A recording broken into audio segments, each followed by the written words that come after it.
Les mains en l'air, allez transpire. Azo sini bwevu, afemi amamba. Azo wenyamia, mejumeya, mejumeyi daba daba. Ya pesi kabeja ubana, ubana, ubana ninju. Nabasa, ningusia, ninantiambo. Azo we.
before Sumeria existed, before Egypt had built Saqqara, before the Indus Valley nurtured, spirit lived in human bodies, dancing in high culture. The Sphinx knows the truth. We are much more than we know. We have forgotten. At one time, we existed on Earth in a very high level of awareness that was far beyond anything you can even imagine right now. We hardly have even the capability to imagine where we once were, because it is so out of context with who we are now. The most important change was in the way we breathed prana, a Hindu word for the life force energy of this universe. Prana is more critical to our survival than air, water, food, or any other substance. And the manner in which we take this energy into our bodies radically affects how we perceive the reality. Alright, so a major point in the human body is the pineal gland. Located almost in the center of the head, it is a huge factor in consciousness. This gland has degenerated from its original size, comparable to a ping pong ball, to its present size, that of a child, because we forgot how to use it a long time ago. So now, instead of taking prana through the pineal gland and circulating it, we started breathing it in through the nose and mouth. This caused prana to bypass the pineal gland and resulted in our seeing things in a totally different way, through a different interpretation of the one reality called polarity consciousness, or good and evil. The result of this polarity consciousness has us thinking that we're inside a body looking out, somehow separated from what's out there. This is pure illusion. It feels real, but there is no truth at all to this perception. It's merely the view of reality we have from this fallen state. Adapted from Grandfather Melchizedek's The Ancient Secret of the Flower of Life, Volume 1.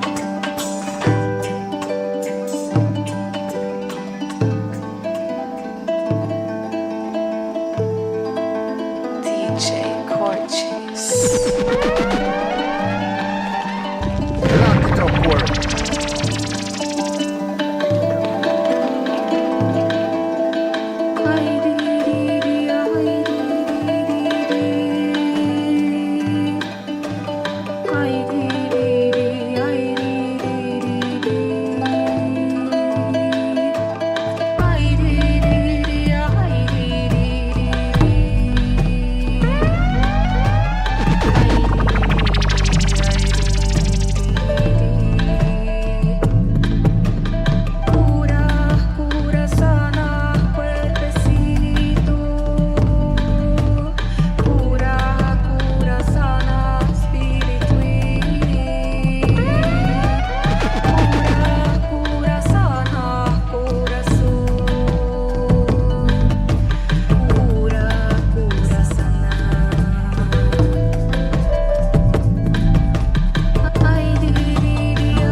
apareces tú con tu ser luminoso y ahí apareces tú con tu ser poderoso, con tu ser luminoso.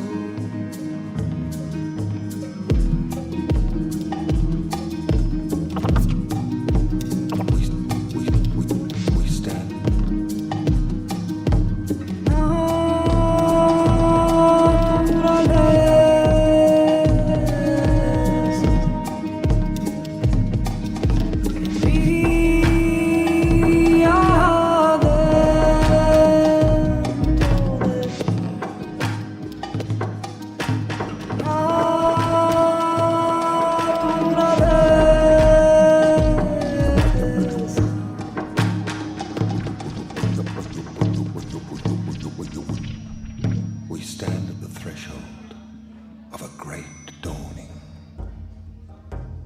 Something deep within life is changing.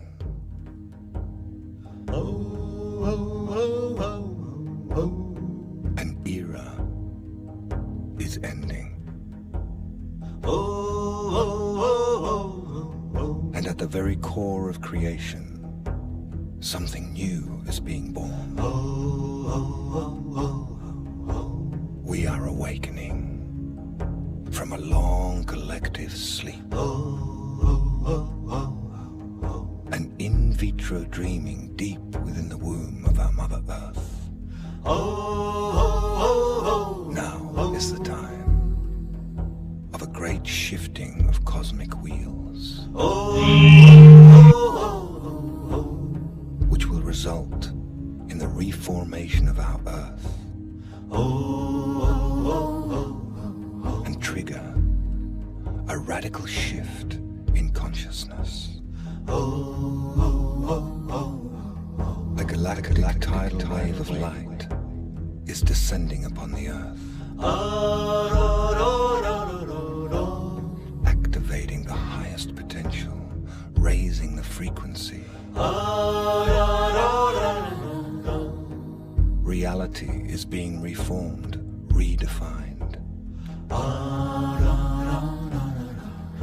The activation of new neural patterns will trigger new perceptions, new information, new impulses, and the recalibration of DNA. Open yourself to these high dimensional frequencies. Let go. Love each other in these coming times. Be kind to each other. Gather in community. Share yourself. Live your dream. Live your heart. Open yourself.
ella mirar.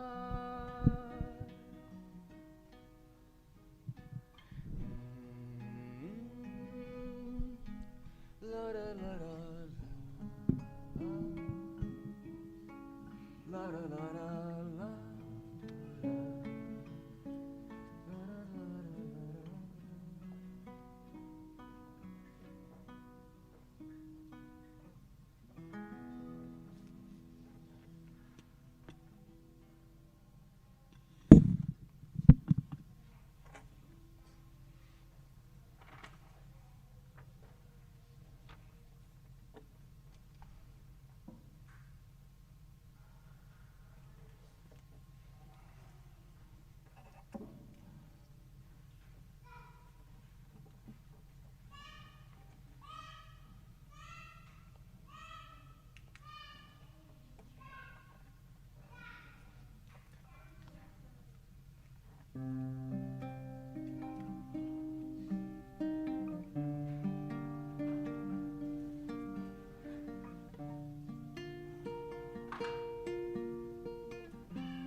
Blessed we are who dance on this ground with the rhythm of saints to carry the sound. We hold a prayer for the earth and the ones yet to come. May walk in beauty and remember our song.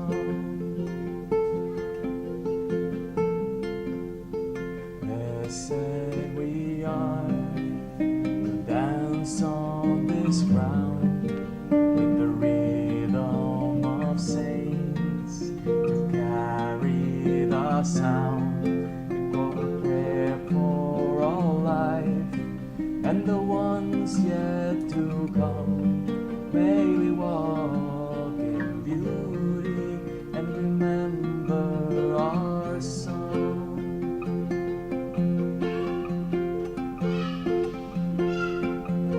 Remember why we came here. Remember your life is sacred. Remember why we came here. Remember this life is sacred. Hey ya, hey ya, hey ya, hey yo. Hey ya, hey ya, hey ya, hey yo. Hey ya, hey ya, hey ya, hey yo. Hey ya, hey ya, hey ya, hey yo. Hey ya, hey ya, hey ya, hey yo. Hey ya, hey ya, hey ya, hey, hey yo.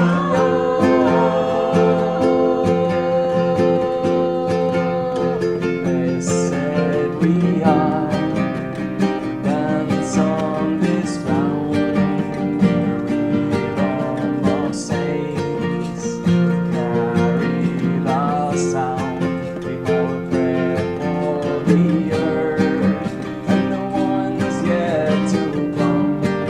May we walk in beauty and remember our song. Blessed we are to dance on this ground, the rhythm of saints to carry the sound. We hold the prayer for all life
saints. Carry the sound, we hold a prayer for the earth and the ones yet to come. May we walk in beauty and remember our song.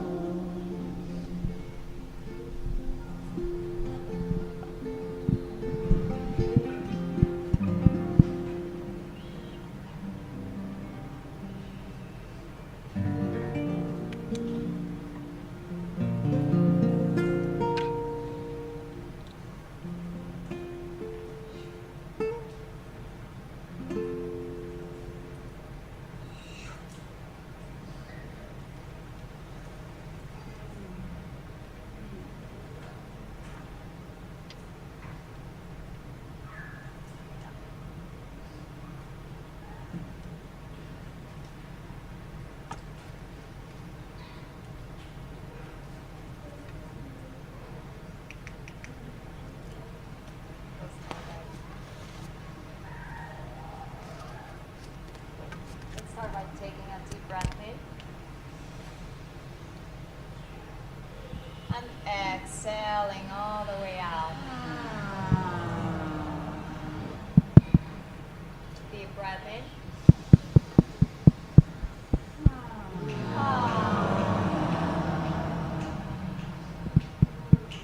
And last one, deep, deep, deep breath in. Inhale. And exhale.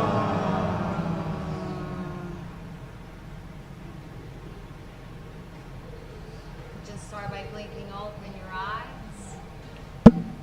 And put your hands in prayer pose in front of your heart. And let's thank our body. Thank you, body, for the journey here on earth, for giving us the opportunity to connect, to get together, to heal, to dance, to celebrate. Thank you, body, for your wisdom, for your perfection. Thank you for this blessing. I'm so, so grateful. Today we rise, and we will continue to rise in gratitude. It's our birthright to choose joy, love, celebration, connection, trust. So let's keep supporting the human connection movement.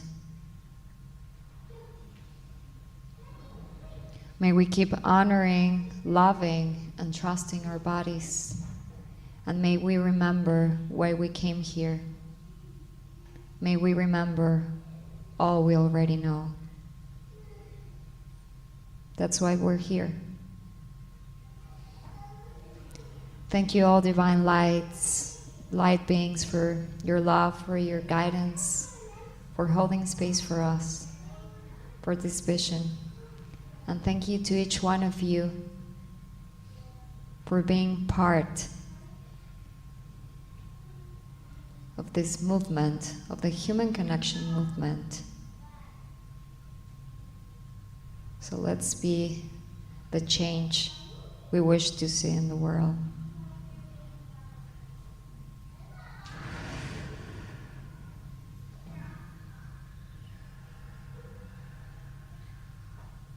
Let's close this space with 3 powerful ohms.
Shanti, Shanti, Shanti. Peace, peace, peace. I love you all. And let's just a round of applause for this celebration.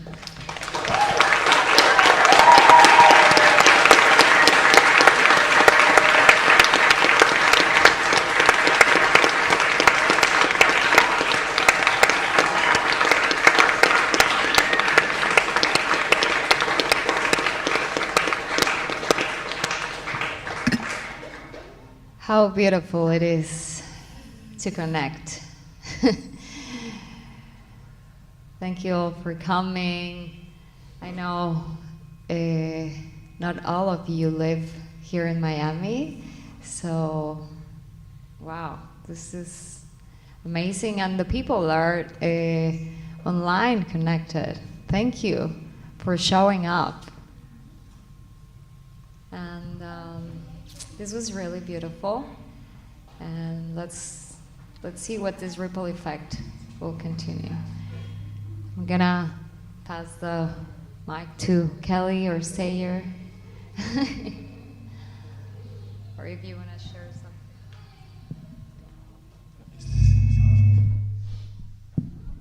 Hello, hello. Thank you everyone for coming. This was a beautiful experience, and without each and every one of you, it wouldn't have been this beautiful. And the same goes for everyone online.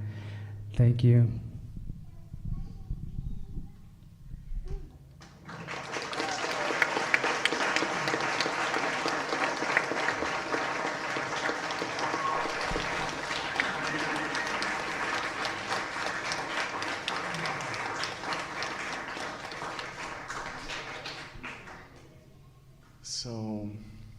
So we believe that almost everything in life is feedback, right? So how we feel,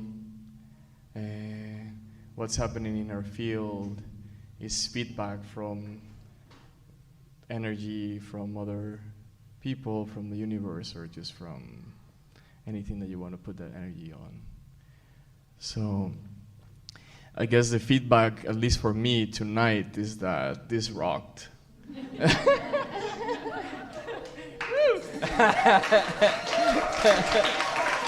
So, I don't know. Did anyone not realize how much you wanted to dance till you were like dancing tonight?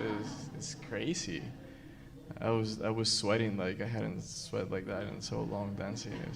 Because we usually used to do these events here once a month, and the beautiful thing about these events, and you guys don't know the whole story, and I'm gonna be short because I know some of you are hungry, but this is exactly where we met Sayer and Kelly, here, on our first event that we did here of Ecstatic Dance. They were here, we were in a circle, and they were sitting next to us. We didn't even know who they were. And I remember walking around before the event started, and Sayer's gonna remember this totally. He probably thought that I was like, I don't know, like crushing on him or something. I was like walking by, and I had to come back, and I was like, wow, who are you? And then he got up and left. But since then, it's been a beautiful, crazy journey.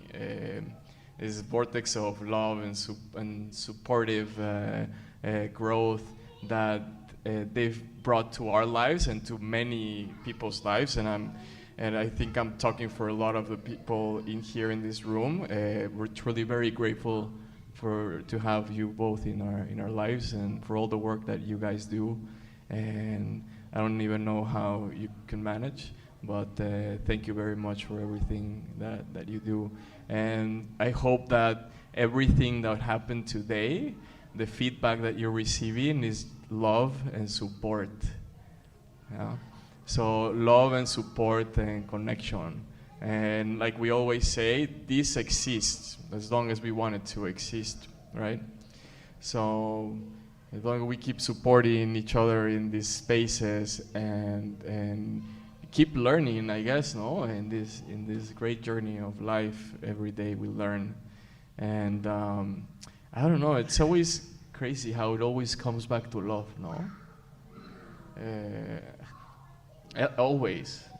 Whether you're doing the work in the shadow, or you're like mad, or you're like, it always comes back to love, to realizing that that's the source, like that's the healing source of the universe and of life.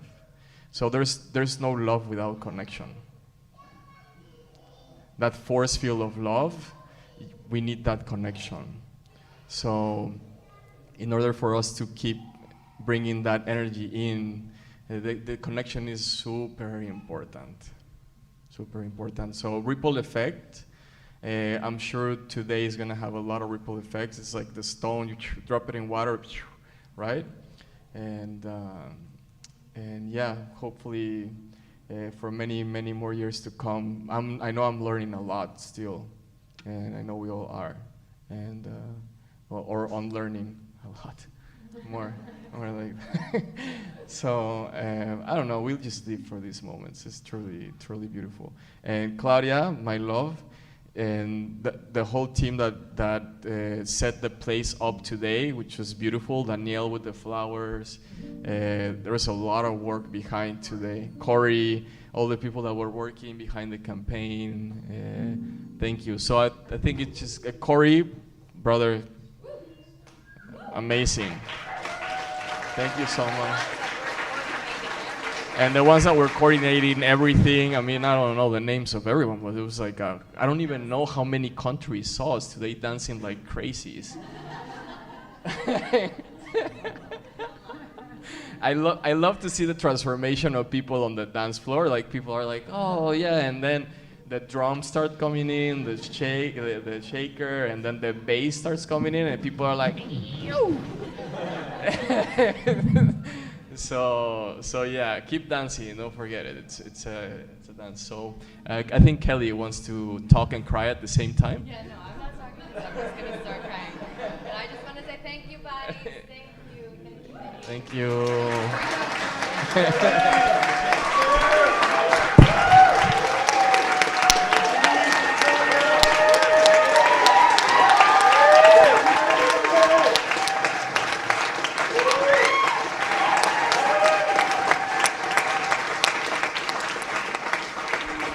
Okay, so now the after party is going to be at Corey's house. No, I'm joking. But I wish, no? Or you're not so much. Thank you very much. Have a lovely night and keep having fun. And for those of you who aren't from Miami, there's a lot of cool places to go out to eat dinner and hang out, go to the beach tomorrow. I don't know how the weather's going to be, but we hope you enjoy our city. Thank you. Thank you.